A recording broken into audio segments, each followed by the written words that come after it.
Assalamualaikum warahmatullahi wabarakatuh. Abdi Nadia Septia ti kelas 11 IPA 2 bade nyaritakeun hiji novel Sunda anu judulna Misteri Haur Geulis.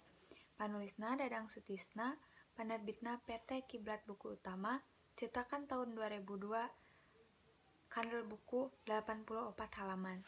Lembur haur geulis keur karenghang lantaran aya budak anu leungit. Saur kepercayaan orang lembur mah, budak anu leungit teh kasarung di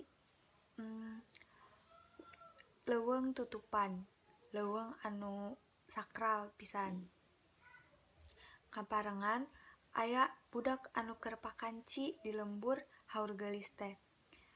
Diran budak anu pakanci di lembur haur geulis boga maksud neangan budak anu leungit. Diran ngajakan babaturanna Rina sareng Emod jang neangan budak anu leungit ka leuweung tutupan. Maranehna inditna ka lembur tutupan teh susurumputan kusabab sieun kaapalan ku bapa guru. Padahal maranehna teu acan apal kumaha eusi leuweung tutupan teh.